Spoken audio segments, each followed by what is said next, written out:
A cabinet meeting was held today, the 10th of May 2022, where approvals were made towards certain decisions taken by the state government.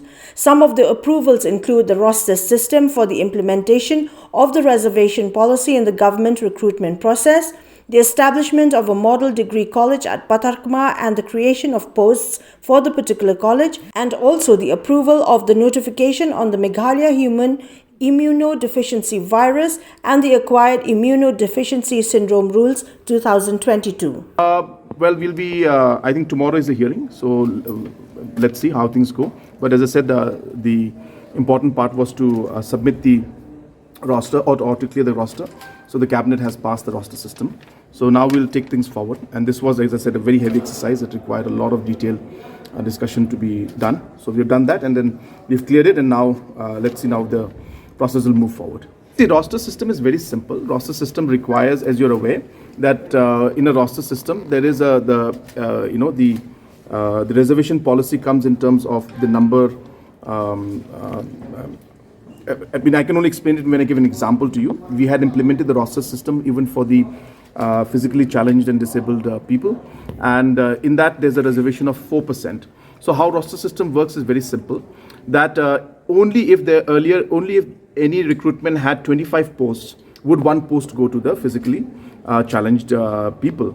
But then now with the roster system coming in, suppose there is a 10 posts that are there, then then of course there will not be any reservation for the physically challenged. And then again the next, if there are 15 posts that have come out for recruitment, then the 15th post will go to the physically challenged. So the roster system ensures that the reservation policy is implemented in letter and spirit. So that's the whole purpose. And with the roster system in place, that is what will be followed. And that was a requirement for the High Court. On the Common University Entrance Test, the Chief Minister of Meghalaya said that the test will be applicable only to colleges that fall under the academic plan of the Northeastern Hill University. No, we have not received it in writing because, as I said, that there are matters that are very vast in nature in the sense that there are different universities and colleges throughout the country. So therefore, exact documentation and exact language may be a matter of concern for Government of India, I'm presuming. But as I said, and I've made it very clear, that the meeting with the Honourable Minister clarified the entire aspect to us, that any college and any students who are earlier, in fact, who would apply to any college that is affiliated to NEHU would have to give the exam. That is what the initial notification was.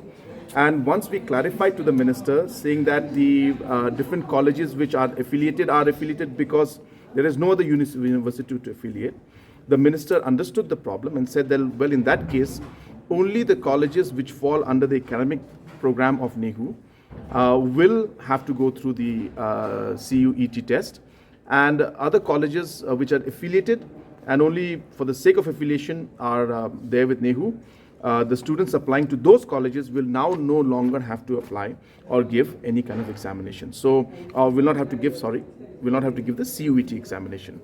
So that's what the clarification was. I'm very sure that we will receive the communication, and I want to assure the students that the commitment given by the minister is very clear and they will not have to give the exam if they are not applying for the courses in NEHU. While speaking about the demands of the ad hoc school teachers of the state under the banner of the Federation of All School Teachers of Meghalaya, Conrad Sangma said that due to huge financial implications and challenges of the past 2 years, it is not a simple decision for the state government to take as far as fulfillment of demands of teachers is concerned.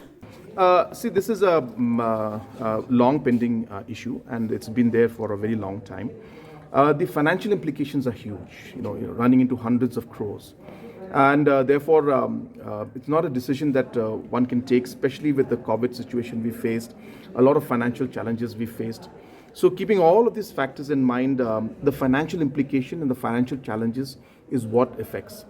Not only that, it affects multiple sectors. So we cannot just simply say that we'll take one decision here and expect that it will not have a multiplier effect in other sectors also. So all those aspects have to be looked into, and therefore it is not a simple decision to be taken because of the impact that is had financially. As I said, it's not a matter of 1 or 2 crores. It's hundreds and hundreds of crores with just one decision that we take. So these are the challenges that we face at this point in time. And obviously, I have met them a number of times before, if you recall, in the previous years.